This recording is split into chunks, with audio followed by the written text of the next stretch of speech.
Chovia sem parar naquele dia.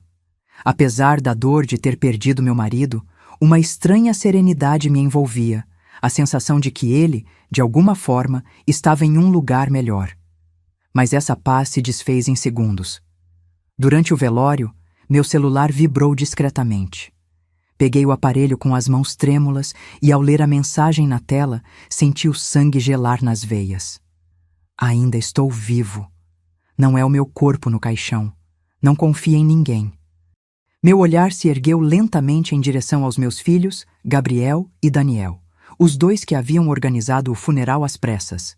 E naquele instante percebi que o verdadeiro pesadelo estava apenas começando. Mas antes de continuar, confira se você já está inscrito no canal e escreva nos comentários de onde você está assistindo este vídeo. Adoramos saber até onde nossas histórias estão chegando. Meu nome é Helena Rodrigues, tenho 62 anos e passei a vida inteira acreditando conhecer as pessoas que amava. Nunca imaginei que um dia estaria em pé diante do caixão do meu marido, com quem compartilhei 38 anos de vida, questionando se o corpo ali presente era realmente dele. Eduardo e eu nos conhecemos na faculdade de contabilidade, nos casamos jovens e construímos uma vida simples, mas honesta. Ele abriu um pequeno escritório de contabilidade que, com muito trabalho, cresceu e se tornou uma empresa respeitada em nossa cidade. Nossos filhos, Gabriel e Daniel, cresceram observando o pai trabalhar incansavelmente para dar a eles o que nós nunca tivemos. Gabriel, o mais velho, sempre foi ambicioso e impaciente. Desde criança, queria resultados rápidos com o mínimo esforço. Daniel, 3 anos mais novo, era seu fiel seguidor. Qualquer ideia que Gabriel tivesse, Daniel apoiava sem questionar. Quando ambos completaram seus estudos, Eduardo os convidou para trabalharem na empresa. Foi seu maior sonho e, eventualmente, seu maior erro.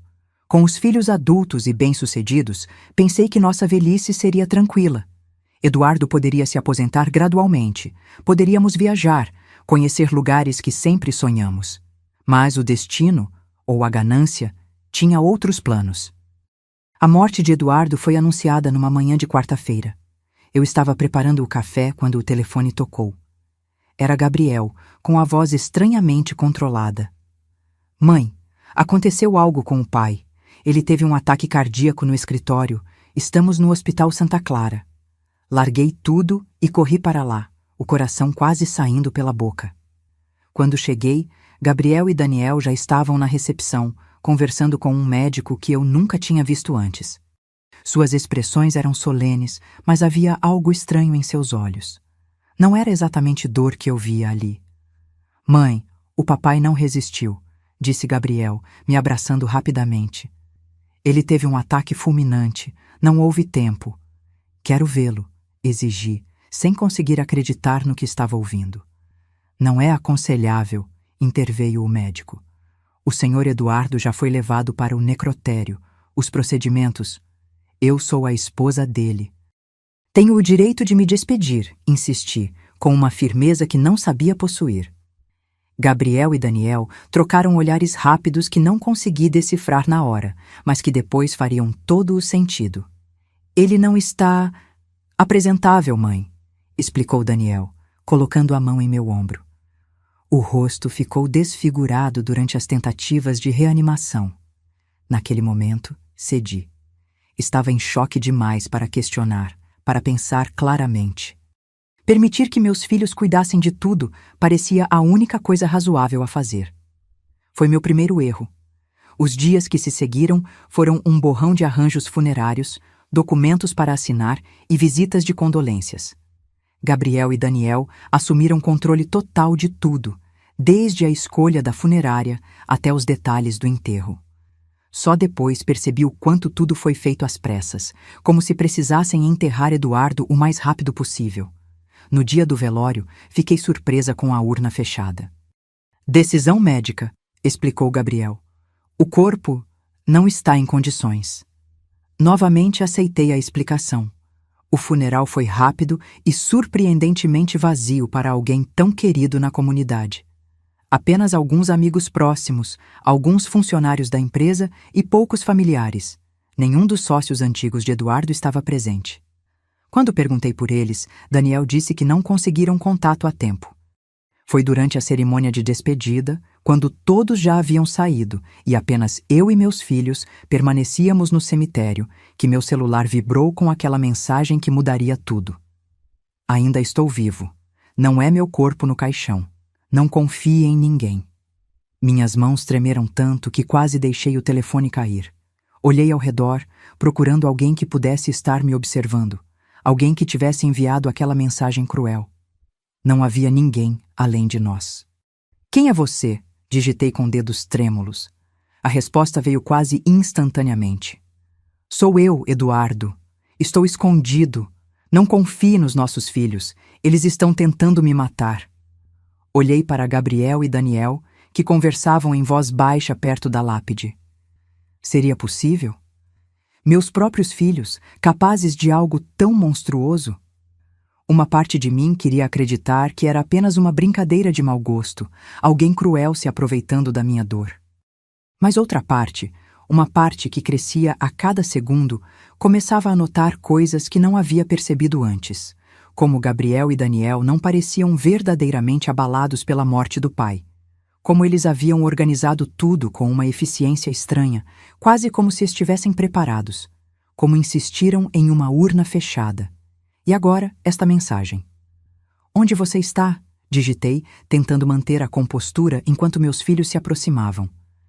Não posso dizer agora, estão me observando. Tenha cuidado, não demonstre que sabe de algo. Está tudo bem, mãe? Perguntou Gabriel, notando minha expressão perturbada. Guardei rapidamente o celular no bolso e forcei um sorriso.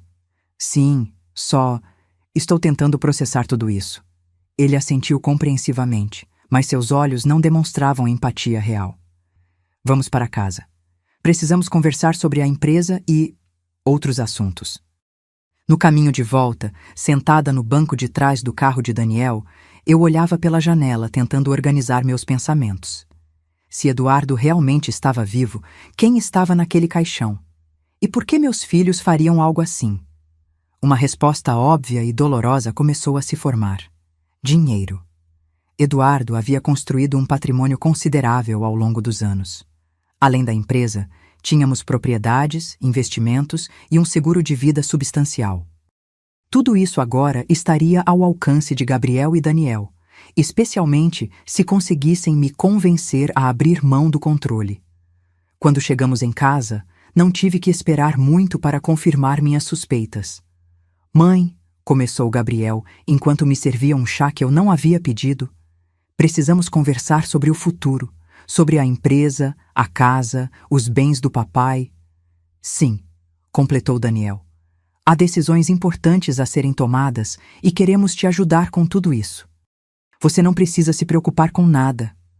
Olhei para o chá à minha frente e, pela primeira vez em minha vida, senti medo dos meus próprios filhos. Não toquei na bebida. É muito cedo para isso, respondi, tentando ganhar tempo. Acabei de perder meu marido. Justamente por isso, insistiu Gabriel. Você não está em condições de lidar com tantas responsabilidades. Queremos assumir esse fardo por você. Naquele momento, meu celular vibrou novamente. Disfarçadamente, olhei a mensagem. Não beba ou coma nada que eles ofereçam. Verifique os documentos do hospital. Não há registro de ataque cardíaco. Senti meu mundo desabar. Meus próprios filhos estavam tentando me envenenar? Era difícil acreditar, mas eu não podia ignorar os sinais. Com uma desculpa de que estava muito cansada, me retirei para meu quarto e tranquei a porta, algo que nunca havia feito antes em minha própria casa. Sentada na beira da cama, tentei assimilar a terrível realidade que se desenrolava. A mensagem do suposto Eduardo era tão absurda quanto perturbadora, mas algo dentro de mim acreditava. Talvez porque eu conhecesse meu marido melhor do que qualquer pessoa. Talvez porque agora, olhando para trás, eu percebia sinais de que algo estava errado há muito tempo. Nos últimos meses, Eduardo havia se tornado cada vez mais reservado. Passava horas em seu escritório em casa, trancado com documentos. Quando perguntei o que estava acontecendo, ele disse apenas que estava reorganizando algumas coisas. Também notei discussões acaloradas entre ele e Gabriel, que paravam abruptamente quando eu entrava na sala. Eduardo, sempre tão calmo e ponderado, parecia preocupado. À noite, ele se virava na cama, incapaz de dormir. "Está tudo bem?" eu perguntava. "Só problemas na empresa", ele respondia. "Nada com que você deva se preocupar." Mas agora eu me preocupava. E muito. Se Eduardo realmente estava vivo e em perigo, eu precisava descobrir a verdade. Não por mim, mas por ele. Por nós. Por tudo o que construímos juntos durante quase 4 décadas. Enquanto esperava o amanhecer, tracei um plano. Primeiro, precisava verificar os registros médicos do hospital. Depois, entender o que estava acontecendo com a empresa. E, acima de tudo, descobrir se Eduardo realmente estava vivo e, se estivesse, encontrá-lo antes que nossos filhos o encontrassem. O sol mal tinha nascido quando escutei Gabriel e Daniel conversando no andar de baixo. Suas vozes eram baixas, mas o tom era urgente. "Ela está desconfiada", dizia Gabriel. "Viu como ela não bebeu o chá ontem?" "Relaxa, ela só está em choque", respondeu Daniel. "Dê tempo a ela. Logo conseguiremos a assinatura para transferir tudo." "Tempo é o que não temos", retrucou Gabriel. "Se ela começar a fazer perguntas..." Suas vozes se afastaram e não consegui ouvir o resto da conversa. Mas já era o suficiente. Meus filhos estavam planejando algo e eu precisava descobrir o que era antes que fosse tarde demais. No dia seguinte, saí cedo de casa com a desculpa de que precisava resolver alguns assuntos no banco. Gabriel se ofereceu para me acompanhar, mas recusei firmemente. "Preciso de um tempo sozinha", disse, tentando soar como uma viúva em luto, não como uma mulher suspeitando que seus filhos eram criminosos. Ele hesitou, trocando um olhar rápido com Daniel. "Tem certeza, mãe? Você ainda está abalada." "Tenho certeza", respondi pegando minha bolsa. "Voltarei antes do almoço." Em vez de ir ao banco, dirigi até o Hospital Santa Clara. Precisava ver os registros médicos de Eduardo por mim mesma. Na recepção, tentei parecer o mais composta possível enquanto explicava que era a viúva de Eduardo Rodrigues e precisava de uma cópia do atestado de óbito para fins de seguro. A recepcionista, uma jovem simpática, digitou o nome no sistema. Depois de alguns momentos, ela franziu a testa, confusa. "Senhora Rodrigues, não estou encontrando nenhum registro de um Eduardo Rodrigues dando entrada aqui na semana passada." Meu coração acelerou. "Isso não é possível. Meu marido teve um ataque cardíaco e foi trazido para cá. Ele faleceu aqui." "Deixe-me verificar de novo", ela disse, percebendo meu desespero. Após mais algumas tentativas, ela balançou a cabeça. "Sinto muito, mas não há nenhum registro." "Talvez tenha sido em outro hospital?" "Não", insisti. "Meus filhos me ligaram dizendo que ele estava aqui. Eu vim correndo, falei com um médico..." Ela parecia genuinamente consternada. "Qual era o nome do médico?" Percebi então que não sabia. Gabriel e Daniel haviam falado com ele, apresentado-o a mim como o médico que atendeu papai, mas nunca mencionaram seu nome. E eu, em meu estado de choque, não perguntei. "Não sei", admiti. "Mas ele era alto, cabelos grisalhos, usava óculos." "Isso poderia descrever vários dos nossos médicos", ela respondeu gentilmente. "Se a senhora quiser, posso verificar com a administração se há algum registro que não esteja no sistema." Agradeci e esperei enquanto ela fazia algumas ligações. Após quase meia hora, voltou com a mesma resposta. Nenhum Eduardo Rodrigues havia sido atendido naquele hospital na semana anterior. Nem vivo, nem morto. Saí do hospital atordoada, as implicações daquela descoberta me atingindo como ondas de maré. Se Eduardo não havia estado no hospital, então toda a história do ataque cardíaco era falsa. O médico que vi provavelmente era um impostor. E se não havia corpo no hospital, de quem era o corpo no caixão? Ou talvez não houvesse corpo algum? Sentei-me no carro, tremendo, e peguei meu celular. Havia uma nova mensagem do número desconhecido. Eles falsificaram tudo. Verifique a conta bancária da empresa. Transferências grandes nos últimos 3 meses. A empresa está falindo. Sem pensar 2 vezes, dirigi até o banco onde Eduardo mantinha as contas da empresa. Como coproprietária, eu tinha acesso, embora raramente me envolvesse nos assuntos financeiros. Eduardo sempre cuidou disso, e depois, os meninos assumiram maior controle quando começaram a trabalhar com ele. No banco, pedi para ver os extratos dos últimos 6 meses.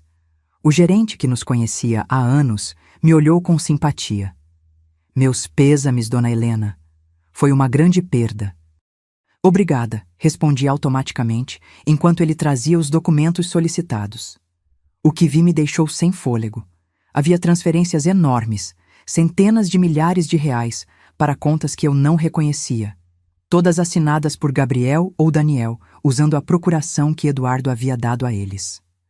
Estas transferências, perguntei ao gerente, apontando para os valores mais significativos. Para onde foram? Ele verificou no sistema. São contas pessoais. Uma está no nome de Gabriel Rodrigues e outra no de Daniel Rodrigues. Eles estavam transferindo dinheiro da empresa para suas contas pessoais? Parece que sim, respondeu o gerente, parecendo desconfortável. O senhor Eduardo estava ciente disso? Não tenho certeza, respondi honestamente. Saí do banco com cópias dos extratos, cada vez mais convencida de que a mensagem era realmente de Eduardo. A empresa que ele construiu com tanto esforço estava sendo saqueada pelos próprios filhos. Mas por quê? Gabriel e Daniel já recebiam salários generosos, o que os levaria a roubar a própria empresa e potencialmente forjar a morte do próprio pai. A resposta veio quando cheguei em casa e encontrei uma pilha de correspondência na mesa da cozinha. Entre elas, havia uma carta de uma companhia de seguros endereçada a Gabriel. Normalmente, eu não abriria a correspondência dos meus filhos, mas as circunstâncias estavam longe de serem normais. A carta mencionava uma apólice de seguro de vida no valor de R$2 milhões em nome de Eduardo, com Gabriel e Daniel como beneficiários. A apólice havia sido contratada apenas 3 meses antes, algo que Eduardo nunca havia mencionado para mim. Isso era estranho, pois sempre compartilhávamos essas decisões. Enquanto lia, escutei a porta da frente se abrir. Rapidamente, coloquei a carta de volta entre as outras e me levantei. Gabriel entrou na cozinha, parecendo irritado. Onde você esteve? Disse que voltaria antes do almoço. Demorei mais do que esperava no banco, respondi, tentando parecer natural.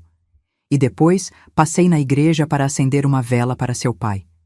Sua expressão suavizou um pouco, mas seus olhos permaneceram frios. Entendo. E no banco? Resolveu tudo? Ainda não. Preciso de alguns documentos que estão no escritório de Eduardo. Posso ajudar com isso, ele ofereceu rapidamente. Não há necessidade de você se estressar com esses detalhes. Na verdade, respondi, prefiro fazer isso sozinha. Era o espaço dele e preciso desse momento. Gabriel hesitou, claramente desconfortável com a ideia. Tudo bem, mas se precisar de ajuda, estamos aqui. Naquela noite, depois que todos foram dormir, entrei silenciosamente no escritório de Eduardo. Se havia respostas a serem encontradas, seria ali. O escritório estava estranhamente organizado, considerando que Eduardo era conhecido por seu caos funcional. Alguém havia claramente arrumado o lugar, provavelmente buscando algo, ou se livrando de evidências. Comecei a procurar metodicamente, verificando gavetas, pastas, o computador. Foi atrás de um quadro na parede, nosso lugar secreto para documentos importantes, que encontrei um envelope com meu nome escrito na caligrafia inconfundível de Eduardo. Com o coração batendo forte, abri o envelope. Dentro havia uma carta datada de 3 semanas antes de sua suposta morte. Minha querida Helena, se você está lendo isto, é porque minhas suspeitas se confirmaram e estou em perigo. Descobri que Gabriel e Daniel têm desviado o dinheiro da empresa há meses. Quando os confrontei, negaram tudo, mas tenho provas. A empresa está à beira da falência. Pior, descobri que eles contrataram um seguro de vida em meu nome sem meu conhecimento, falsificando minha assinatura. Temo que estejam planejando algo terrível. Contratei um investigador particular, Carlos Mendes. Se algo me acontecer, entre em contato com ele. Você pode confiar nele. Não confie nos nossos filhos. Eles não são mais os meninos que criamos. A ganância os transformou em algo que não reconheço mais. Com todo o meu amor, Eduardo. Lágrimas escorriam pelo meu rosto enquanto eu lia e relia a carta. Era a confirmação de que meus piores medos eram reais. Eduardo havia previsto seu próprio assassinato e tomado precauções. No final da carta, havia um número de telefone, o mesmo número que estava me enviando as mensagens. Não era Eduardo quem estava me contatando, mas sim o investigador que ele havia contratado. Peguei meu celular e digitei. Li a carta. Preciso encontrar Eduardo. A resposta foi imediata. Encontre-me amanhã às 10 horas no Café Central. Venha sozinha e não diga nada aos seus filhos. Guardei a carta em minha bolsa e saí silenciosamente do escritório. No corredor, congelei ao ouvir vozes vindas da sala. Gabriel e Daniel estavam acordados, conversando em voz baixa. Ela foi ao hospital hoje, dizia Gabriel. O Jackson me ligou. Ela estava perguntando sobre os registros do papai. Merda, respondeu Daniel. Ela sabe de algo? Não sei, mas não podemos esperar mais. Precisamos da assinatura dela nos documentos amanhã, antes que ela descubra qualquer coisa. E se ela se recusar? Houve um silêncio pesado antes de Gabriel responder. Então teremos que tomar medidas mais drásticas. Não podemos perder tudo agora. Recuei silenciosamente, meu sangue gelando nas veias. Medidas mais drásticas. Não precisava ser um gênio para entender o que isso significava. Meus próprios filhos, que eu havia embalado e amamentado, estavam discutindo a possibilidade de me matar. De volta ao meu quarto, tranquei a porta e empurrei uma cadeira contra a maçaneta. Uma precaução que nunca imaginei ser necessária em minha própria casa. Não consegui dormir. Passei a noite repassando cada momento dos últimos meses, cada pequena mudança no comportamento dos meus filhos, cada discussão que eu havia testemunhado entre eles e Eduardo. Como não percebi o que estava acontecendo? Como pude estar tão cega para a transformação dos meus próprios filhos em pessoas capazes de forjar a morte do pai e, possivelmente, planejar a da mãe? Na manhã seguinte, desci para o café fingindo normalidade. Gabriel e Daniel já estavam na cozinha, com documentos espalhados pela mesa. Bom dia, mãe, disse Gabriel, com um sorriso que não alcançava seus olhos. Dormiu bem? O melhor que pude, considerando as circunstâncias, respondi, servindo-me de café. Estávamos justamente falando sobre alguns documentos que precisamos que você assine, explicou Daniel, empurrando uma pasta em minha direção. São formalidades para transferir os bens do papai. Peguei a pasta sem abri-la. Vou dar uma olhada mais tarde. Agora preciso sair um pouco. Espairecer. Sair? Gabriel parecia alarmado. Para onde? Apenas caminhar um pouco.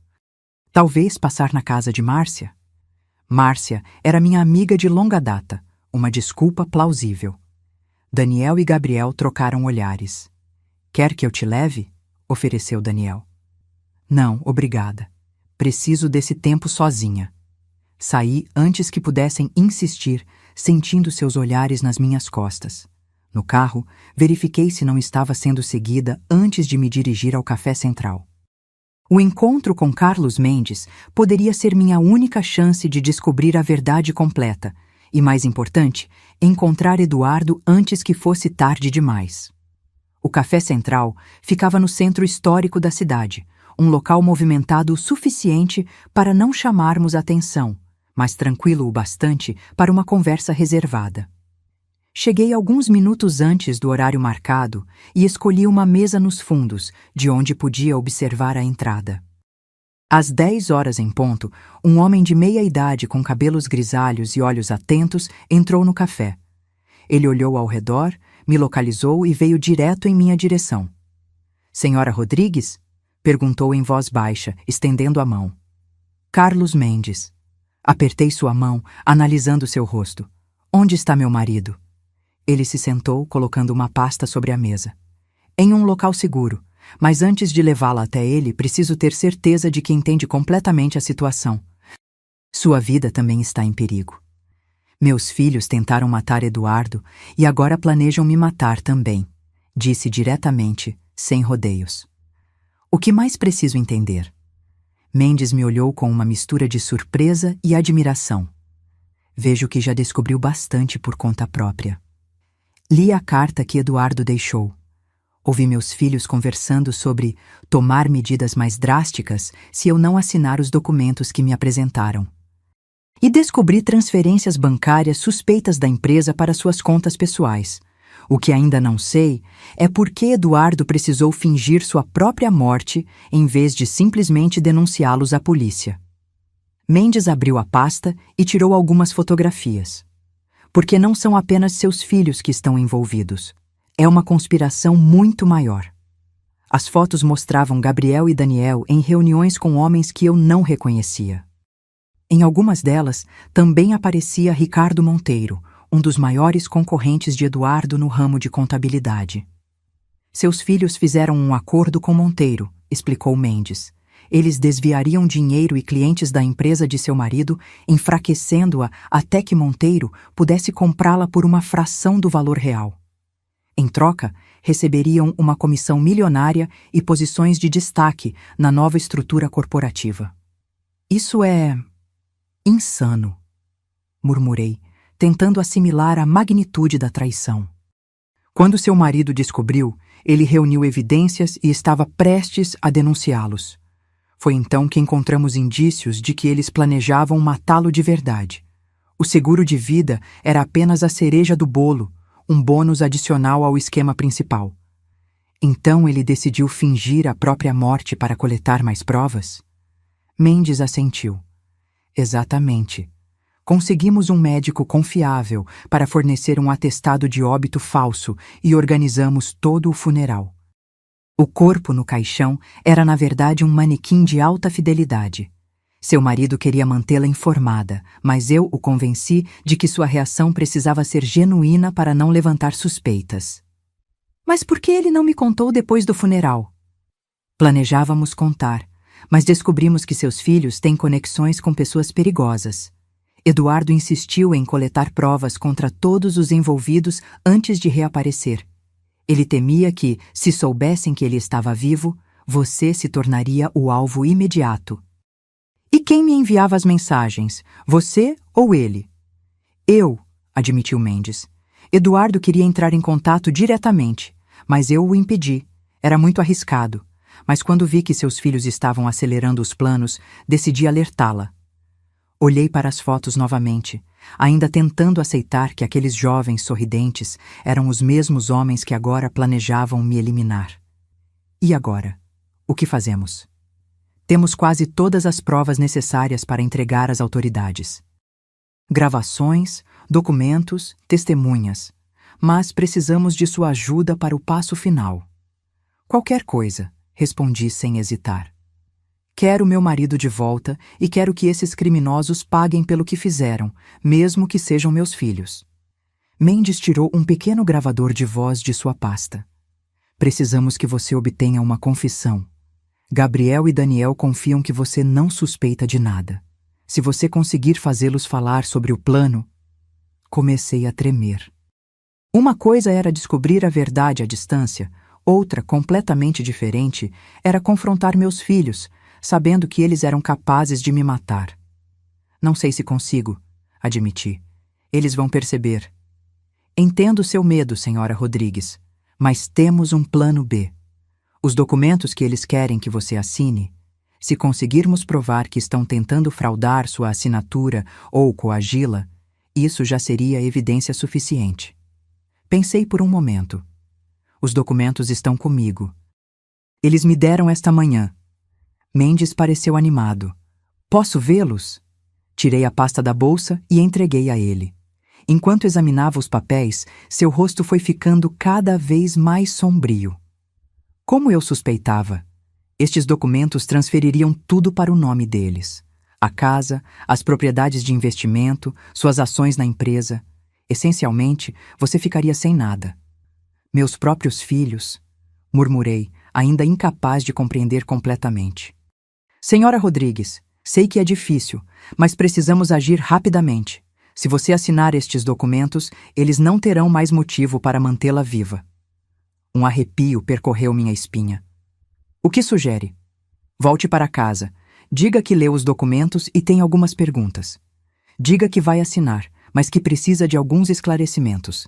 Enquanto isso, use este gravador. Ele me entregou o pequeno dispositivo. Tente fazê-los falar sobre qualquer aspecto do plano. O dinheiro, a empresa, o seguro de vida, qualquer coisa. E se eles suspeitarem?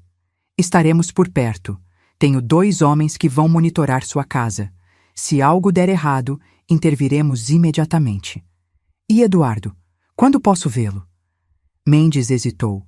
É mais seguro depois que tivermos as provas. Se seus filhos descobrirem que ele está vivo... Entendo, interrompi, embora meu coração doesse de saudade e preocupação. Mas ele está bem? Está. Mendes sorriu pela primeira vez. Ansioso para voltar para você. Guardei o gravador na bolsa e me levantei. Uma última pergunta. Por que você está fazendo isso? Eduardo o contratou, mas isso vai muito além de um trabalho normal de investigação. Mendes pareceu surpreso com a pergunta. Seu marido salvou minha vida há muitos anos. Eu estava falido, prestes a perder tudo. Ele me deu um empréstimo sem juros quando nenhum banco acreditava em mim. Nunca esqueci isso. Eduardo é um bom homem, senhora Rodrigues. Um dos melhores que já conheci. E bons homens são raros neste mundo. Suas palavras me emocionaram profundamente. Era o Eduardo que eu conhecia. Generoso, compassivo, sempre disposto a ajudar os outros. O contraste com nossos filhos não poderia ser mais doloroso. Obrigada, Sr. Mendes, por tudo. Carlos, ele corrigiu com um sorriso gentil. Pode me chamar de Carlos, e não me agradeça ainda. Agradeça quando seu marido estiver de volta e seus filhos estiverem enfrentando as consequências de suas ações. Saí do café com o coração pesado, mas determinada. Anos atrás, quando Gabriel nasceu, jurei que faria qualquer coisa para protegê-lo. O mesmo quando Daniel chegou. Nunca imaginei que um dia teria que me proteger deles. No caminho para casa, repeti mentalmente o que diria, como agiria. Precisava parecer natural, vulnerável, uma mãe em luto facilmente manipulável. Minha vida dependia dessa atuação. Quando cheguei, Gabriel estava na sala, falando ao telefone. Parou abruptamente ao me ver. Preciso desligar, disse ele rapidamente. Sim, está tudo encaminhado. Até logo. Era Daniel? Perguntei casualmente, colocando minha bolsa no sofá. Não, um cliente, respondeu, visivelmente desconfortável. Resolveu sair mesmo, hein? Está se sentindo melhor? Um pouco. O ar fresco ajudou. Tirei a pasta de documentos da bolsa. Li os papéis que você me deu. E seu rosto se iluminou com interesse mal disfarçado. E então? Tenho algumas dúvidas. Você sabe como sou com essas coisas de negócios. Eduardo sempre cuidou de tudo. Claro, mãe. Que dúvidas? Disfarçadamente, liguei o gravador em minha bolsa. Por exemplo, aqui diz que estou transferindo minhas ações da empresa para você e Daniel. Por que isso é necessário? Gabriel assumiu um tom condescendente, como se estivesse explicando algo para uma criança. É para simplificar a administração. Com o papai, você sabe, falecido, seria muito estressante para você lidar com a empresa. Mas não perderíamos dinheiro? Eduardo sempre disse que as ações eram nosso maior patrimônio. Um lampejo de irritação cruzou seus olhos, mas ele rapidamente recuperou a compostura. Não se preocupe com isso. Daniel e eu cuidaremos para que você tenha tudo o que precisa. E esta parte sobre a casa? É só uma formalidade para evitar impostos de sucessão, mentiu sem hesitação. Legalmente, a casa continuará sendo sua. Entendo, disse fingindo acreditar. E o seguro de vida do seu pai? Ouvi dizer que era uma quantia considerável. Ele pareceu momentaneamente surpreso. Como você soube do seguro? Encontrei uma carta da seguradora entre a correspondência. Gabriel relaxou visivelmente. Ah, sim, 2 milhões. Foi uma das últimas coisas que papai fez, nos proteger financeiramente. Que estranho, ele nunca me contou sobre isso. Não? Provavelmente queria fazer uma surpresa. Gabriel deu de ombros. Você sabe como ele era. Sim, sei exatamente como ele era, respondi, olhando diretamente nos olhos do meu filho. Eduardo nunca tomaria uma decisão financeira dessa magnitude sem me consultar. Também acho difícil acreditar que ele colocaria você e Daniel como beneficiários, excluindo a própria esposa. O sorriso de Gabriel vacilou. O que está insinuando, mãe? Nada, recuei estrategicamente. Só estou confusa com tudo isso. A morte dele foi tão repentina. Às vezes é assim mesmo, ele disse, tentando soar filosófico. Um momento estamos aqui, no outro. Como foi exatamente? Você estava com ele quando aconteceu o ataque cardíaco, não estava? Gabriel pareceu desconfortável. Sim, estávamos na empresa. Ele começou a passar mal do nada. Tentamos chamar uma ambulância, mas já era tarde demais. Que estranho. Fui ao hospital ontem, sabe? Não encontraram nenhum registro de Eduardo ter sido admitido lá. Seu rosto empalideceu. O quê? Você foi ao hospital? Precisava de uma cópia do atestado de óbito, mas parece que meu marido nunca esteve lá. Gabriel levantou-se abruptamente. Deve haver algum erro no sistema. Nós o levamos para lá, ele foi atendido. Por qual médico? Como? O nome do médico que atendeu Eduardo. Qual era? Eu... não lembro. Foi tudo muito confuso, mãe. Continuei pressionando, vendo sua compostura desmoronar. E por que a urna estava fechada? Por que o corpo não estava apresentável, como vocês disseram? Mãe, o que está acontecendo aqui?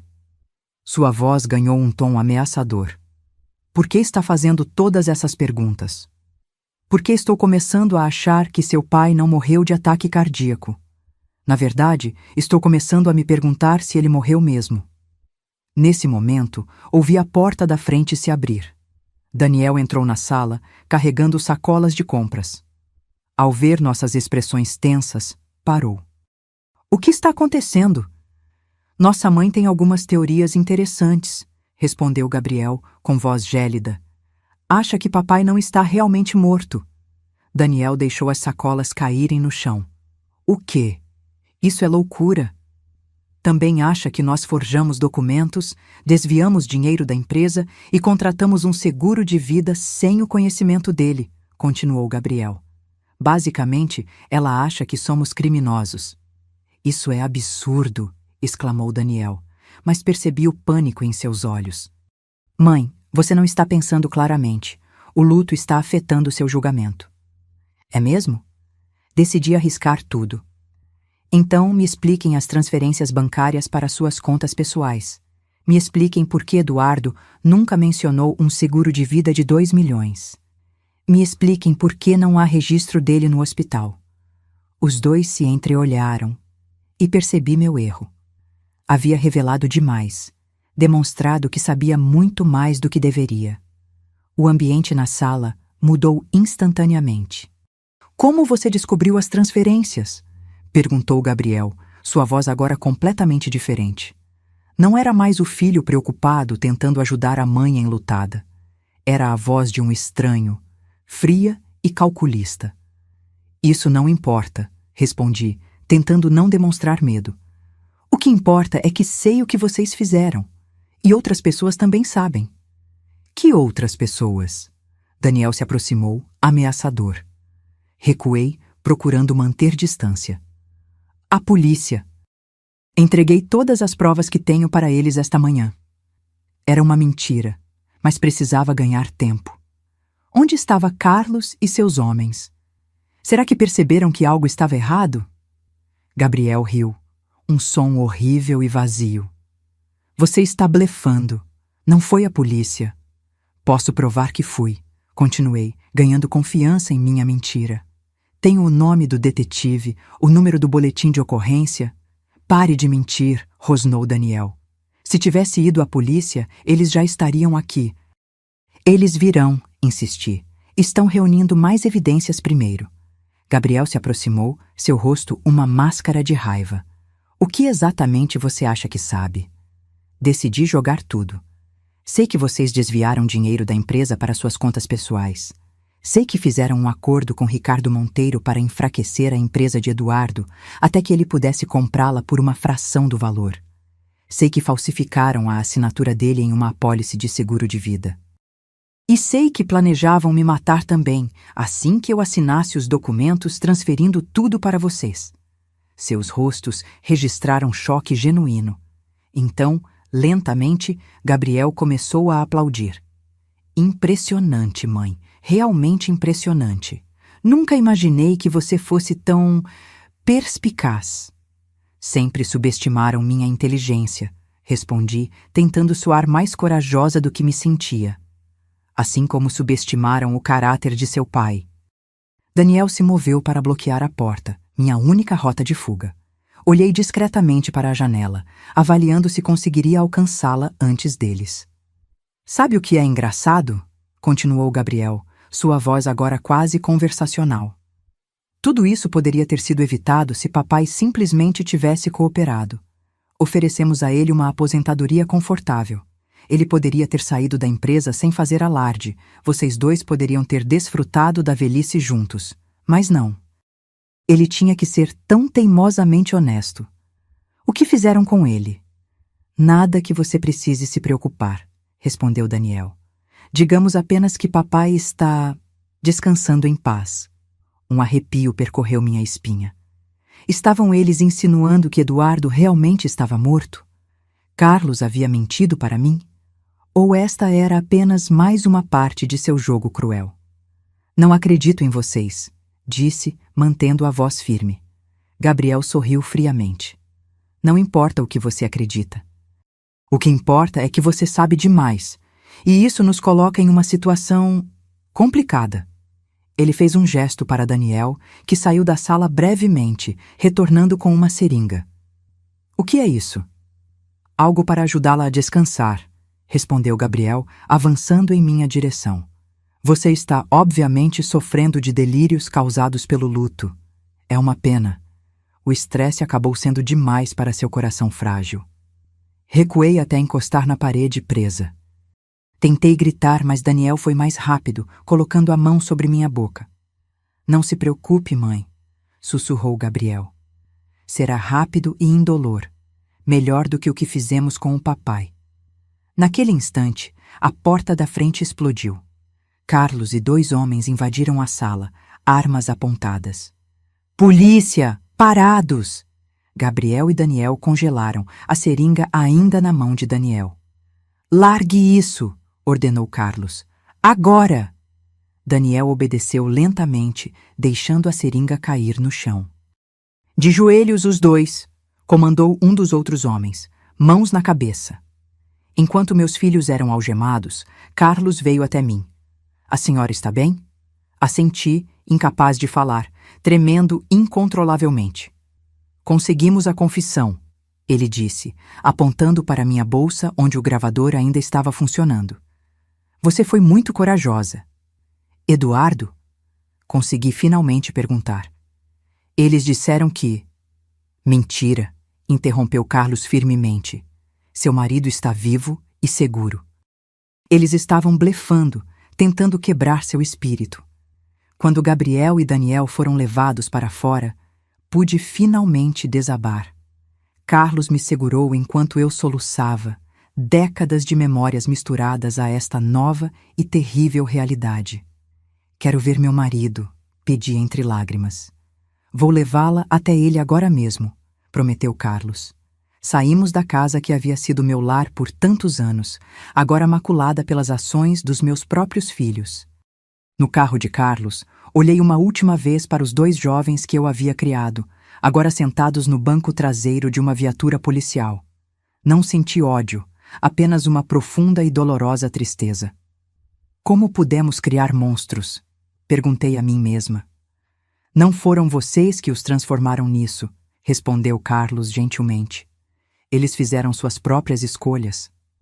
Enquanto nos afastávamos, percebi que uma fase da minha vida havia terminado definitivamente. O que viria a seguir era um mistério, mas Eduardo estaria ao meu lado. Isso era tudo o que importava agora. O trajeto até o esconderijo de Eduardo pareceu durar uma eternidade. Carlos dirigia em silêncio, respeitando meu estado emocional. Passamos por bairros desconhecidos até chegarmos a uma pequena chácara nos arredores da cidade, cercada por árvores e com uma vista para as montanhas. "É aqui?" perguntei, quando ele estacionou em frente a uma casa modesta, mas aconchegante. "Sim. Eduardo está esperando por você." Mal o carro parou, vi a porta da casa se abrir. E lá estava ele, meu marido, que eu acreditava estar morto. Seus cabelos pareciam mais grisalhos do que há 2 semanas e havia uma nova linha de preocupação em seu rosto, mas era ele, vivo, respirando. Senti minhas pernas fraquejarem. Carlos me amparou enquanto eu saía do carro. Eduardo correu em minha direção e, finalmente, depois do que pareceu uma eternidade, estávamos nos abraçando. "Helena!" Ele murmurou em meu cabelo, sua voz embargada. "Meu amor, me perdoe por tudo isso." Não consegui responder. Apenas o abracei mais forte, temendo que, se o soltasse, ele desapareceria novamente. "Vamos entrar", sugeriu Carlos suavemente. "É mais seguro conversarem lá dentro." A casa era simples, claramente uma propriedade temporária. Havia poucos móveis, algumas malas encostadas na parede, sinais de uma vida em espera. Sentamos no pequeno sofá da sala, ainda de mãos dadas, incapazes de nos soltarmos. Carlos nos deu privacidade, saindo para fazer algumas ligações. "Eu queria te contar tudo desde o início", começou Eduardo. Mas Carlos me convenceu de que seria perigoso. Se Gabriel e Daniel desconfiassem que eu estava vivo... "Eu entendo", interrompi, acariciando seu rosto. "Mas como descobriu o que eles estavam fazendo? Quando tudo começou?" Eduardo suspirou profundamente. "Começou há cerca de 1 ano, quando percebemos que estávamos perdendo clientes importantes para a Monteiro Contabilidade. Inicialmente, achei que era apenas concorrência normal, mas então notei inconsistências nos números. Faltava dinheiro. Contratos importantes haviam desaparecido. Por que não me contou?" "Não queria te preocupar. Além disso, no início, recusei-me a acreditar que nossos filhos pudessem estar envolvidos. Pensei que talvez tivesse cometido algum erro, ou que um funcionário estivesse desviando dinheiro." Ele continuou, explicando como sua desconfiança cresceu quando encontrou Gabriel e Daniel em reuniões secretas com Ricardo Monteiro. Como confrontou os filhos e eles negaram tudo, alegando que estavam apenas explorando parcerias estratégicas. Quando encontrei documentos com minha assinatura falsificada, soube que algo grave estava acontecendo. Foi quando contratei Carlos. "Como ele descobriu que eles planejavam te matar?" Eduardo fechou os olhos, a dor evidente em seu rosto. Carlos colocou escutas no escritório. Ouvimos Gabriel discutindo com Daniel sobre como seria mais fácil se eu não estivesse no caminho. Falavam sobre métodos que pareceriam naturais, envenenamento que simularia um ataque cardíaco. Tremi ao lembrar da seringa que Daniel havia trazido para mim. O mesmo destino me aguardava. "Quando soubemos do plano", continuou Eduardo, "decidimos agir. Carlos sugeriu que fingíssemos minha morte para ver até onde eles iriam. Conseguimos um médico confiável para fornecer um atestado de óbito falso. Organizamos o funeral. Com um manequim no caixão", completei, lembrando do que Carlos havia me contado. Eduardo assentiu. Queríamos ver o que fariam em seguida, se tentariam tomar controle de tudo, e infelizmente foi exatamente o que fizeram. "Eles iam me matar hoje", disse, a realidade do que havia acontecido finalmente me atingindo por completo. "Nossos próprios filhos."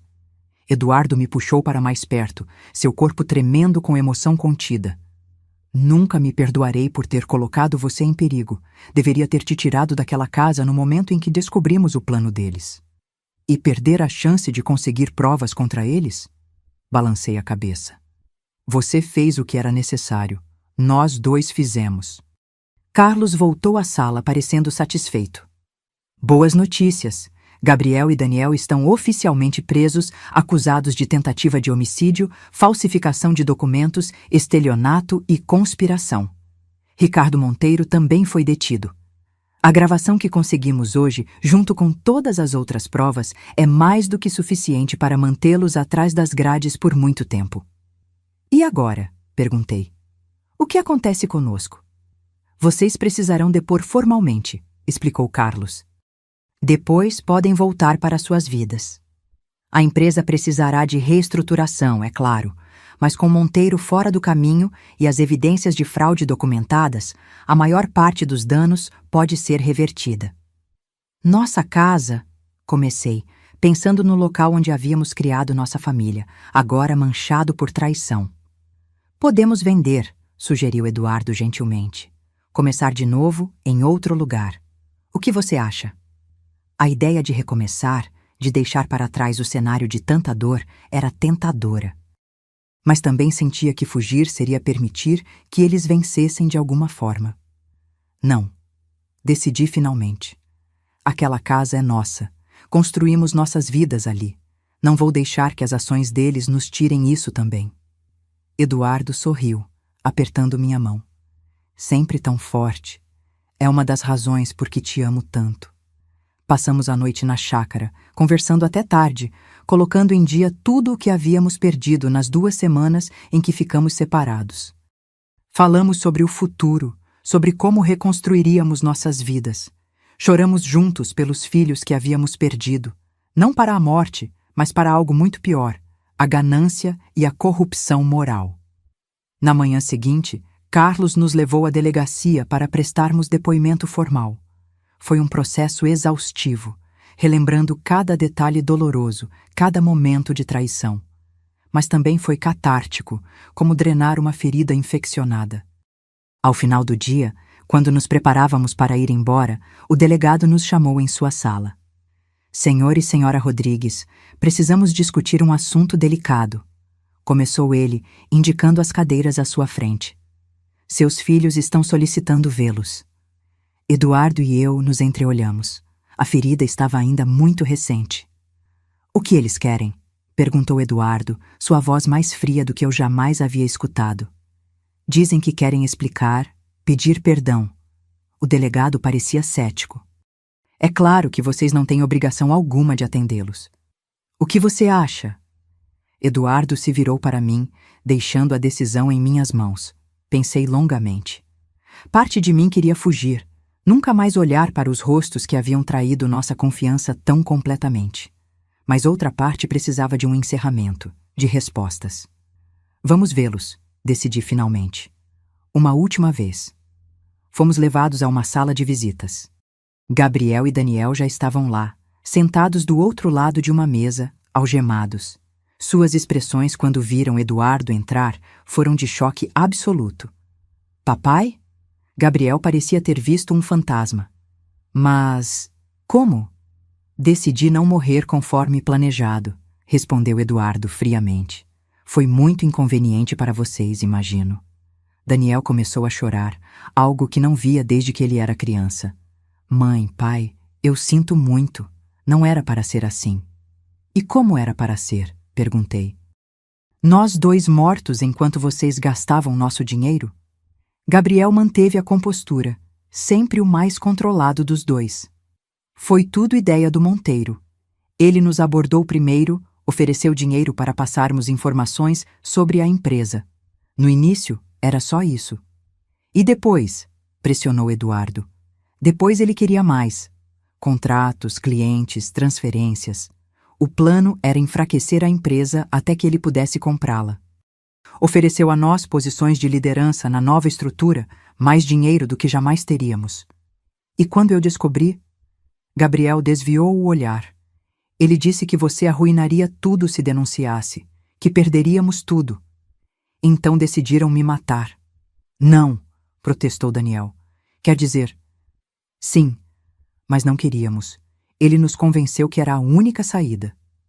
E quanto a mim? Perguntei, minha voz quase um sussurro. Também era a única saída? Nenhum dos 2 respondeu, o que foi resposta suficiente. Por quê? Insisti. O que eu fiz para merecer isso? Nada, admitiu Gabriel. Você não fez nada, era só conveniente. Com vocês dois fora do caminho, teríamos controle total. Olhei para meus filhos, os bebês que havia amamentado, os meninos que havia ensinado a andar, os jovens que havia orientado na vida, e vi apenas estranhos. Não sei se algum dia conseguirei perdoá-los, disse finalmente. Não sei sequer se quero. Entendemos, respondeu Gabriel, parecendo genuinamente arrependido pela primeira vez. Só queríamos dizer que sentimos muito, por tudo. Eduardo permaneceu em silêncio durante todo o tempo, estudando os filhos como se fossem espécimes em um laboratório. Finalmente levantou-se. Vocês traíram tudo o que lhes ensinamos. Escolheram dinheiro acima da família, ganância acima do amor. Agora terão que viver com essas escolhas. Ele fez uma pausa, sua voz embargada pela emoção. Adeus. Segurei sua mão e nos dirigimos à porta. Antes de sair, virei-me uma última vez.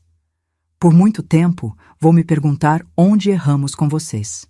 O que poderíamos ter feito diferente. Mas no final, como seu pai disse, vocês fizeram suas escolhas.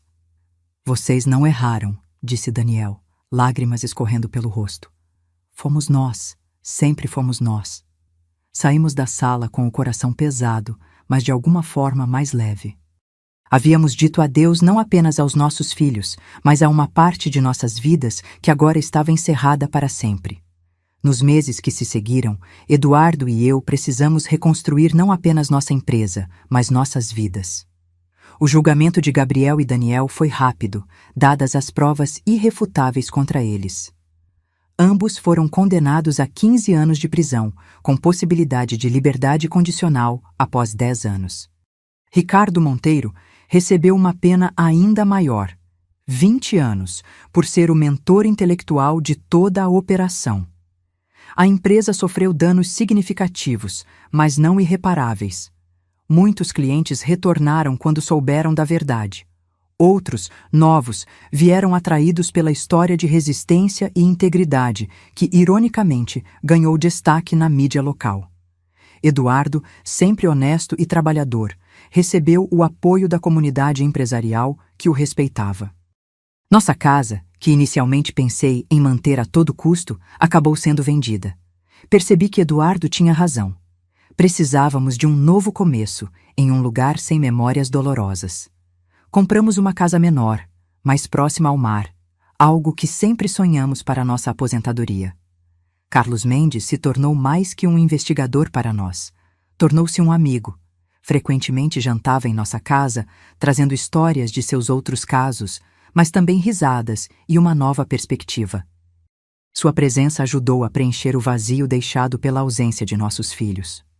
Uma tarde, enquanto tomávamos chá na varanda de nossa nova casa, observando o pôr do sol sobre o oceano, Eduardo quebrou um longo silêncio contemplativo. Às vezes me pergunto se deveríamos visitá-los. Não precisei perguntar a quem ele se referia. Você quer? Não sei, admitiu. Uma parte de mim quer entender melhor como chegamos a este ponto. Outra parte prefere seguir em frente, deixar o passado para trás. Coloquei minha mão sobre a dele. Temos tempo para decidir. Eles não irão a lugar algum nos próximos anos. Ele assentiu, voltando a contemplar o horizonte. Sabe o que é mais estranho?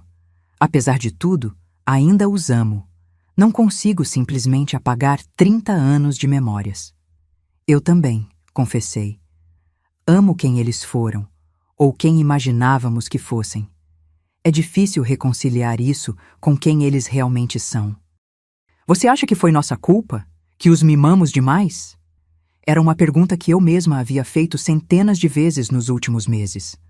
Não sei, Eduardo. Demos a eles tudo o que podíamos. Amor, educação, valores. No final, eles fizeram suas próprias escolhas. Escolhas terríveis, ele suspirou. Sim, terríveis, concordei. Mas talvez, em algum momento do futuro, possamos encontrar um caminho para, se não perdoar, pelo menos aceitar o que aconteceu e seguir em frente verdadeiramente. Eduardo sorriu, aquele sorriso que sempre aquecia meu coração, mesmo nos momentos mais sombrios. Sempre tão sábia, minha Helena. Naquela noite, quando fui para a cama, refleti sobre como nossas vidas haviam mudado em tão pouco tempo. Há apenas alguns meses, eu estava em pé diante de um caixão, acreditando que meu marido estava morto. Agora, ele dormia pacificamente ao meu lado. Nossos filhos, que pensávamos serem nosso maior orgulho, estavam na prisão por tentarem nos matar. Nossa grande casa familiar tinha sido substituída por uma menor, mais aconchegante, e ainda assim eu me sentia estranhamente em paz. A verdade, por mais dolorosa que fosse, era libertadora. Não havia mais segredos, mentiras ou traições escondidas nas sombras. Tudo estava às claras e podíamos finalmente seguir em frente. 6 meses após o julgamento, recebi uma carta de Daniel. Hesitei em abri-la, temendo o que poderia conter. Finalmente, com Eduardo ao meu lado, li suas palavras. Queridos mamãe e papai, não espero perdão, nem mesmo compreensão. Só quero que saibam que penso em vocês todos os dias, lamentando cada decisão que tomei. A ganância me cegou, assim como a Gabriel. Permitimos que o dinheiro se tornasse mais importante que a família, que o amor que sempre nos deram. Estou tentando ser uma pessoa melhor aqui dentro. Faço terapia, estudo, reflito sobre meus erros. Talvez um dia, quando sair daqui, possa provar a vocês que ainda há algo bom em mim. Algo que vocês plantaram e que não foi completamente corrompido. Se um dia puderem encontrar em seus corações a vontade de me visitar, ficarei imensamente grato. Se não puderem, entenderei perfeitamente. Com amor e arrependimento, Daniel. Eduardo leu a carta em silêncio, lágrimas silenciosas escorrendo por seu rosto. Quando terminou, olhou para mim. O que você acha? Não sei, respondi honestamente. Parece sincero, mas não confiamos mais nele, completou Eduardo. Exatamente. Ainda é muito cedo. Decidimos não responder à carta de imediato. Precisávamos de tempo para processar nossos sentimentos, para decidir se estávamos prontos para reabrir essa ferida. Enquanto isso, concentramos nossas energias em reconstruir nossas vidas. Eduardo, aos 65 anos, decidiu que era hora de se aposentar definitivamente. Vendemos a empresa para um jovem contabilista promissor que havia trabalhado conosco por anos, alguém em quem realmente confiávamos. Com o dinheiro da venda e nossas economias, tínhamos segurança financeira suficiente para viver confortavelmente o resto de nossas vidas. Decidimos viajar, visitar os lugares que sempre sonhamos conhecer juntos: Veneza, Paris, Londres, Nova York. Cada lugar nos ofereceu não apenas novas experiências, mas também uma distância saudável do trauma que havíamos vivido. Durante nossa viagem à Itália, enquanto caminhávamos de mãos dadas por uma pequena praça em Florença, Eduardo parou abruptamente. Lembra quando Gabriel tinha 7 anos e fez aquele desenho de nós 4 visitando a Itália? Perguntou ele, os olhos perdidos em memórias distantes. Lembro, respondi suavemente. Ele desenhou uma torre inclinada que parecia mais uma banana. Rimos juntos, mas a risada logo deu lugar a um silêncio contemplativo. Era impossível escapar completamente do passado, não importa a que distância física estivéssemos. Acho que precisamos visitá-los, Helena, disse Eduardo finalmente. Não por eles, mas por nós, para encontrarmos algum tipo de encerramento. Assenti, percebendo que ele estava certo. Carregávamos Gabriel e Daniel conosco, não importava onde fôssemos. Precisávamos enfrentar essa realidade para realmente seguir em frente. Quando retornamos ao Brasil, agendamos visitas separadas. Decidi ver Daniel primeiro, enquanto Eduardo visitaria Gabriel. Era uma abordagem cautelosa, dividir para conquistar, de certa forma. A prisão era um lugar frio e impessoal. Sentei-me na sala de visitas, meu coração batendo forte enquanto esperava. Quando Daniel entrou, quase não o reconheci. Havia perdido peso, seus cabelos estavam mais curtos, e seus olhos, sempre tão brilhantes e cheios de vida, pareciam opacos, envelhecidos.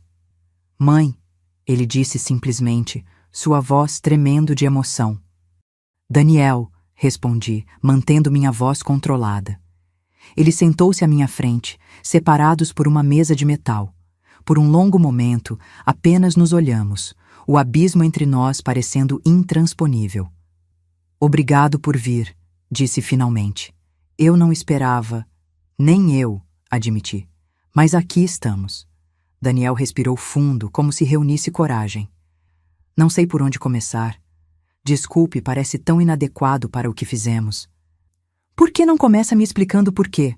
Perguntei, a pergunta que me atormentava há meses. O que fez você e Gabriel seguirem esse caminho? Ele fechou os olhos por um momento.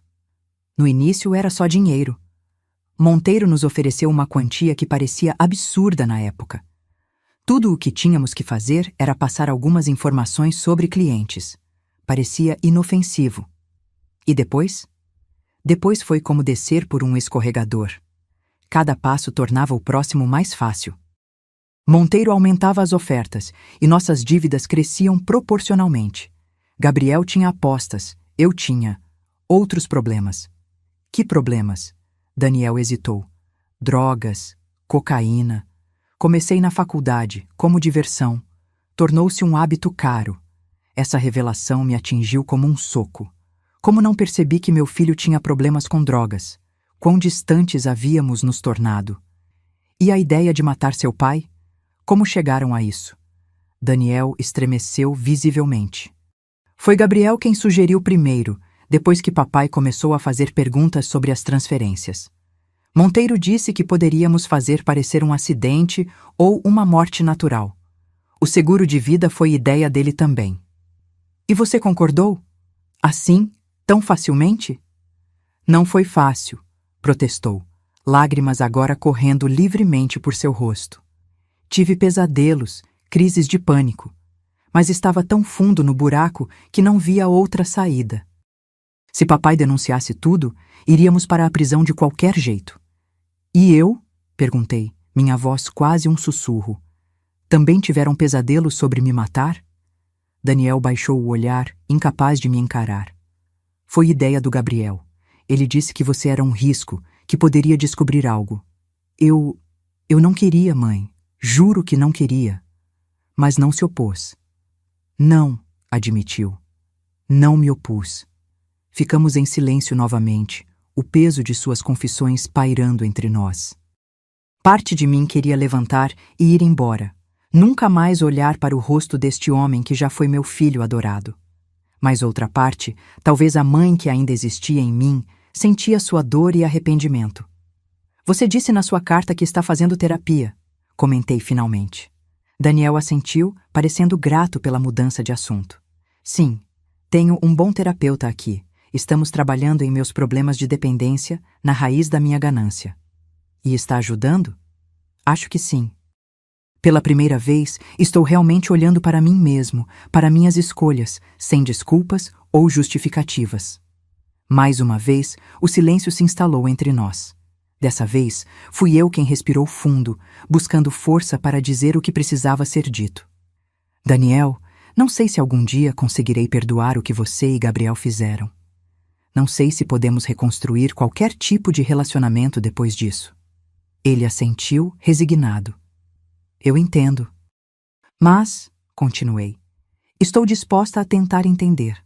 Não prometo nada além de ouvir, de tentar compreender como chegamos a este ponto.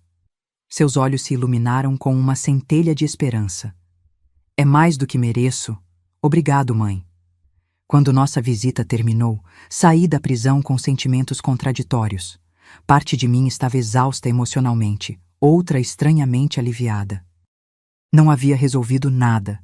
Não havia perdoado, mas havia dado o primeiro passo em uma jornada que, talvez, pudesse levar a algum tipo de resolução. Eduardo teve uma experiência diferente com Gabriel. Quando nos encontramos naquela noite, ele parecia abatido. Como foi? Perguntei, entregando-lhe uma xícara de chá. Difícil, respondeu, massageando as têmporas.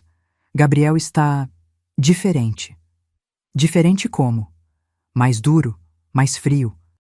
Ele falou sobre tudo clinicamente, como se estivesse descrevendo um caso de negócios que deu errado. Não um plano para matar os próprios pais. Ele demonstrou algum arrependimento? Eduardo hesitou. Sim e não. Ele disse que lamentava ter sido pego, que o plano tinha falhas que deveria ter previsto. Quando pressionei sobre o aspecto moral, ele apenas deu de ombros e disse que negócios são negócios. Senti um calafrio. Isso não soa como o Gabriel que conhecíamos. Não, concordou Eduardo. Não soa mesmo. Ou talvez nunca o tenhamos conhecido realmente. Compartilhei minha experiência com Daniel, que parecia estar em um caminho diferente, buscando redenção, mesmo que tarde demais. Acho que sempre soubemos que eles eram diferentes, comentou Eduardo. Gabriel sempre foi calculista, determinado. Daniel, mais emocional, influenciável. Parece que essas características se intensificaram. Nas semanas seguintes, continuei visitando Daniel. Cada visita era dolorosa à sua própria maneira, mas também curativa. Aos poucos, começamos a reconstruir algum tipo de relação, não a de mãe e filho como antes, mas algo novo, mais cauteloso, mais consciente. Eduardo visitou Gabriel mais uma vez, mas decidiu que era demais para ele. Não consigo olhar nos olhos dele e ver o vazio que encontro lá, explicou. Talvez no futuro, mas agora, preciso me proteger. 1 ano após o julgamento, Carlos nos visitou com notícias surpreendentes. Ricardo Monteiro foi assassinado na prisão, anunciou sem preâmbulos. Aparentemente, ele havia feito inimigos lá dentro. Eduardo e eu recebemos a notícia em silêncio. Não sentia alegria pela morte de Monteiro, apenas uma estranha sensação de que um capítulo estava se fechando. Há mais, continuou Carlos. Gabriel está sendo investigado. Há suspeitas de que ele ordenou o assassinato. Meu Deus, murmurei horrorizada. Isso é possível? Infelizmente, sim. Gabriel fez conexões na prisão. Pessoas perigosas. A polícia está monitorando de perto. Aquela noite não consegui dormir. A ideia de que Gabriel, meu primogênito, pudesse estar envolvido em outro assassinato era quase insuportável. Quando finalmente consegui cochilar, tive pesadelos com o funeral de Eduardo, revivendo aquele momento terrível quando recebi a mensagem que mudou tudo. Na manhã seguinte, tomei uma decisão. Preciso ver Gabriel, anunciei durante o café da manhã. Eduardo me olhou preocupado. Tem certeza? Depois do que Carlos nos contou? Justamente por isso, expliquei. Preciso olhar nos olhos dele, entender o que está acontecendo. Eduardo não tentou me dissuadir. Ele me conhecia bem demais para isso. A visita foi agendada para a semana seguinte. Quando entrei na sala de visitas, Gabriel já estava lá, sorrindo como se estivéssemos prestes a ter um agradável almoço de domingo. Mãe? Cumprimentou cordialmente. Que surpresa agradável! Gabriel, respondi, estudando seu rosto. Ao contrário de Daniel, ele parecia bem, quase próspero, como se a prisão fosse apenas uma inconveniência temporária, em vez de uma punição. O que há atrás aqui? Perguntou, ainda sorrindo.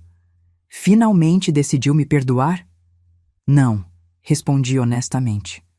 Vim porque soube do assassinato de Monteiro. O sorriso de Gabriel vacilou por um instante, mas logo voltou ao lugar. Uma pena. Ele tinha informações valiosas. Você teve algo a ver com isso? Ele riu, um som vazio que não alcançava seus olhos. Mãe, estou na prisão. Como poderia ter algo a ver com qualquer coisa? Você sabe como. Carlos me contou sobre suas novas amizades.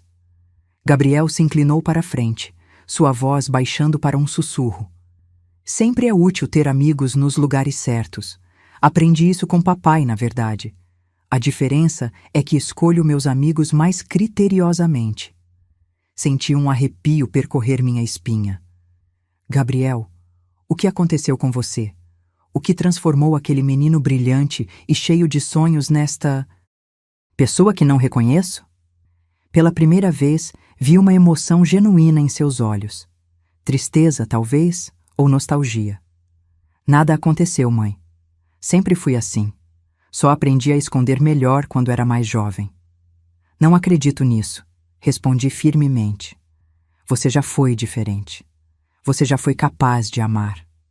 Amor, Ele riu sem humor. O amor é uma fraqueza. Veja o que ele fez com papai. Quase o matou. Veja o que está fazendo com Daniel, transformando-o em um chorão arrependido. O amor salvou seu pai, corrigi. E pode salvar Daniel também. Poderia salvar você, se permitisse. Gabriel me estudou por um longo momento. Você realmente acredita nisso, não é? Depois de tudo o que aconteceu, ainda tem esperança. Tenho esperança para Daniel, esclareci. Para você? Não sei. Mas estou aqui, não estou? Isso deve significar algo. Quando nossa visita terminou, Gabriel me surpreendeu com um pedido. Não volte, mãe, disse ele suavemente. Será melhor para nós dois. Por quê? Porque cada vez que olho para você, vejo a vida que poderia ter tido se tivesse feito escolhas diferentes. E isso é doloroso. E para você, só trará mais sofrimento. Era a coisa mais sincera que ele havia dito em muito tempo. Tem certeza? Ele assentiu. Absoluta. Deixe-me como uma memória de quem fui, não como a pessoa que me tornei. Saí da prisão com o coração pesado, mas também com uma estranha sensação de alívio. Gabriel havia me dado permissão para seguir em frente sem ele. Era um presente inesperado. Quando contei a Eduardo, ele entendeu imediatamente. Talvez seja o último vestígio de humanidade dele, refletiu. Querer te poupar de mais sofrimento. Ou talvez seja apenas manipulação, respondi, ainda insegura. Eduardo sorriu tristemente. Nunca saberemos com certeza, não é? Essa é a triste verdade sobre Gabriel agora. 2 anos se passaram desde o dia em que recebi aquela mensagem no funeral de Eduardo. Nossa vida havia encontrado um novo ritmo, mais tranquilo, mais consciente. Continuei visitando Daniel regularmente, testemunhando sua lenta mas constante transformação. Ele estava sóbrio há 18 meses, estudava administração através de um programa prisional e ajudava outros detentos com problemas de dependência. Eduardo decidiu não visitar mais nenhum dos filhos. Não posso forçar isso, explicou. Talvez um dia, mas não agora. Respeitei sua decisão, assim como ele respeitou a minha de manter contato com Daniel. Nossa relação havia se fortalecido através desta provação. Havíamos visto o pior um do outro, o medo, a vulnerabilidade, a raiva, e ainda assim escolhemos ficar juntos, apoiar um ao outro. Em uma manhã de domingo, enquanto tomávamos café na varanda, observando o mar, Eduardo me surpreendeu com uma pergunta. Você acha que estamos prontos para ter uma família novamente? Olhei para ele confusa. Como assim? Estava pensando. Há tantas crianças precisando de mentores, de figuras parentais. Poderíamos nos voluntariar em um orfanato ou em programas para jovens em risco. A ideia me tocou profundamente. Você quer ser pai novamente? Não exatamente, explicou ele. Mas como um avô, talvez. Alguém que compartilha a experiência, sabedoria, sem a responsabilidade total de criar. O que acha?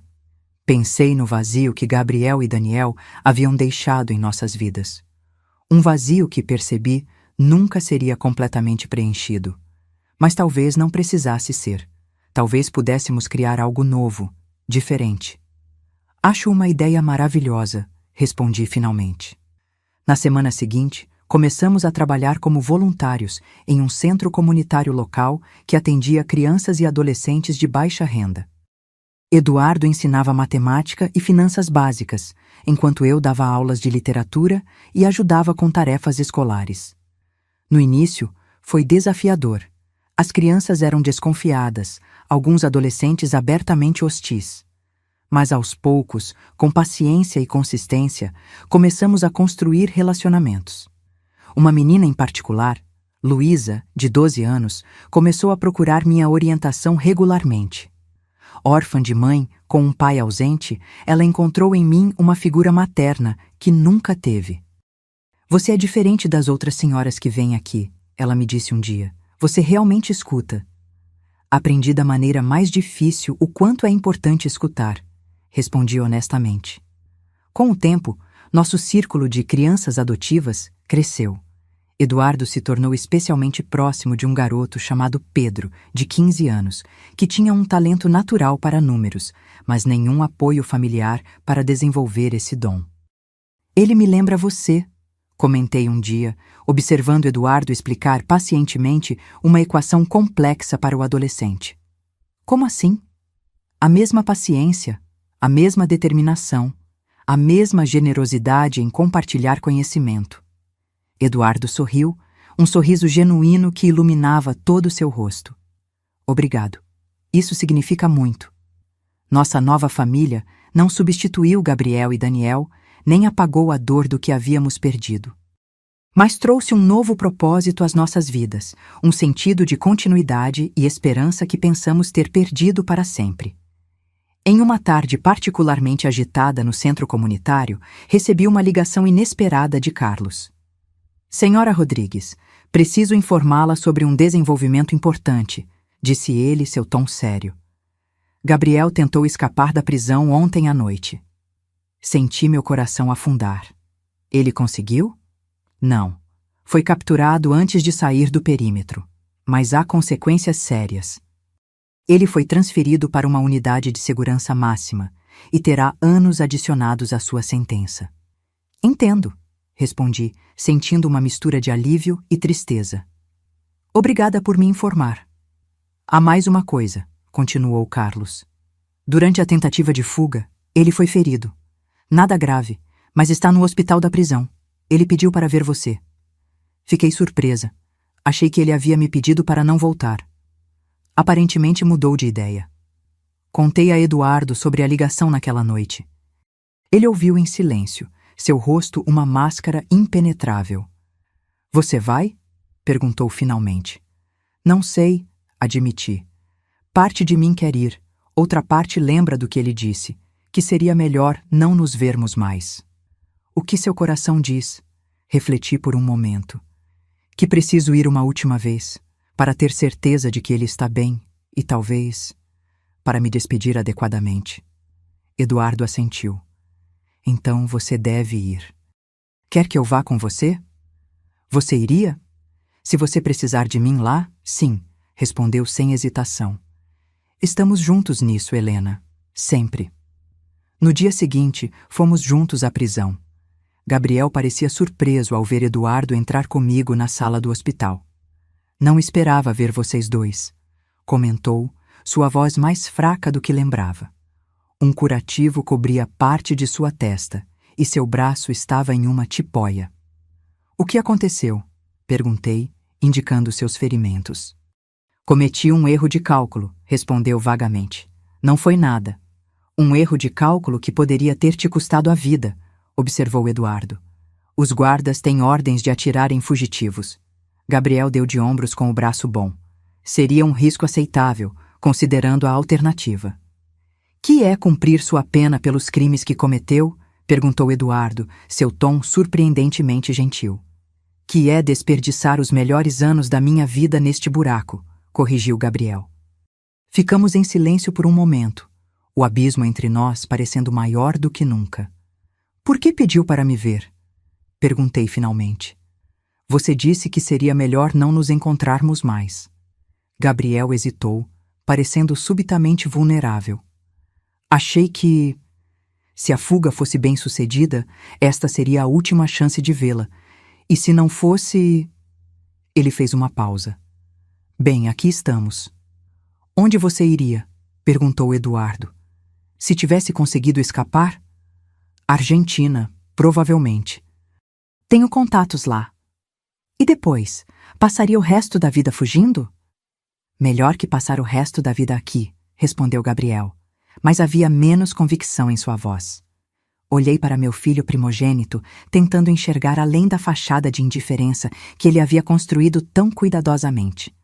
Por um breve momento, pensei ter vislumbrado algo, um lampejo do menino que ele foi, perdido, assustado, buscando aprovação. Gabriel, disse suavemente, você não precisa continuar por este caminho. Ainda há tempo para mudar. Ele riu, um som amargo. Sempre há otimista, não é, mãe? Algumas pessoas não mudam. Algumas pessoas são exatamente quem parecem ser. Todos podem mudar, insistiu Eduardo, surpreendendo-nos. A questão é se querem. Gabriel o encarou por um longo momento. E se eu não quiser? Então essa é sua escolha, respondeu Eduardo simplesmente. E terá que viver com as consequências. Quando saímos da prisão, Eduardo parecia estranhamente em paz. Sabe o que percebi lá dentro? Comentou enquanto dirigíamos de volta para casa. O quê? Que não posso salvá-lo. Nós não podemos. Gabriel precisa querer se salvar, e neste momento ele não quer. E isso não te deixa arrasado? Perguntei, surpresa com sua serenidade. Claro que sim. Parte de mim sempre vai querer protegê-lo, salvá-lo, como quando ele era pequeno. Mas também entendo que ele é um adulto que fez escolhas terríveis. Tudo o que podemos fazer agora é oferecer uma porta aberta, se um dia ele decidir atravessá-la. Suas palavras ressoaram profundamente em mim. Era a mesma conclusão a que eu havia chegado com Daniel, apenas por um caminho diferente. Oferecer uma possibilidade de redenção, sem expectativas, sem pressão. Os meses se transformaram em anos. Nossa vida encontrou um novo equilíbrio. O centro comunitário se tornou nosso segundo lar, as crianças e adolescentes que ajudávamos, uma nova família estendida. Daniel continuou seu processo de recuperação, eventualmente se qualificando para a liberdade condicional após 5 anos. Quando ele saiu da prisão, oferecemos a ele um pequeno apartamento que possuíamos, mas ele recusou. Preciso fazer isso por conta própria, explicou. Construir algo do zero, sem atalhos, sem ajuda financeira. Respeitamos sua decisão. Ele conseguiu um emprego como assistente administrativo em uma pequena empresa e começou a frequentar grupos de apoio para ex-dependentes químicos. Nos víamos regularmente para almoços de domingo, reconstruindo lentamente nossa relação em novas bases. Gabriel, por outro lado, recebeu anos adicionais por sua tentativa de fuga. Eventualmente, parou de aceitar nossas visitas. Recebíamos notícias dele ocasionalmente através de Carlos, que mantinha contato com autoridades prisionais. Aparentemente, ele havia se tornado uma figura de liderança entre os detentos, respeitado e temido em igual medida. Em uma tarde de outono, 5 anos após aquele fatídico funeral, sentei-me com Eduardo em nossa varanda favorita, observando o pôr do sol sobre o oceano. Nossas mãos entrelaçadas, um conforto silencioso construído ao longo de décadas juntos. Você já pensa naquele dia? Perguntei, sabendo que ele entenderia. No funeral? Às vezes. Menos do que antes. Sabe o que ainda me surpreende? Como uma simples mensagem mudou tudo. Ainda estou vivo. Não é meu corpo no caixão. Não confie em ninguém. Eduardo apertou minha mão. Não foi a mensagem que mudou tudo, Helena. Foi sua coragem em acreditar nela, em investigar, em enfrentar a verdade, por mais dolorosa que fosse. Nossa coragem, corrigi. Fizemos isso juntos. Ele sorriu.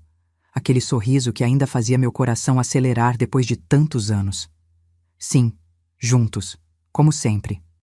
Olhando para trás, para aquele momento terrível no cemitério, quando meu telefone vibrou com uma mensagem que gelou meu sangue, percebo que foi o início de uma jornada que nunca imaginei fazer. Uma jornada de descoberta, não apenas sobre a traição dos meus filhos, mas sobre minha própria força, a resistência do meu casamento e a capacidade do coração humano de encontrar novos caminhos quando os antigos são bloqueados. A morte que não existiu, a suposta morte de Eduardo, paradoxalmente trouxe uma nova vida para nós dois. Uma vida diferente da que havíamos planejado, mas de muitas maneiras, mais rica, mais consciente, mais deliberadamente vivida. Como diz o provérbio, às vezes precisamos perder algo valioso para apreciar o que realmente importa. No meu caso, quase perdi tudo: meu marido, meus filhos, minha segurança. Mas no processo de recuperar parte disso, descobri uma verdade fundamental. A vida raramente segue o roteiro que planejamos, mas sempre oferece novas páginas para escrever nossa história. E é isso que Eduardo e eu continuamos fazendo, escrevendo novas páginas, criando novos capítulos, construindo uma vida que, embora marcada por cicatrizes profundas, ainda é bela em sua imperfeição. Agora, se você gostou dessa história, clica em se inscrever e me diz nos comentários qual parte te deixou de queixo caído. Ah, e não esqueça de se tornar membro para ter acesso a vídeos exclusivos que não posto aqui. Te espero lá.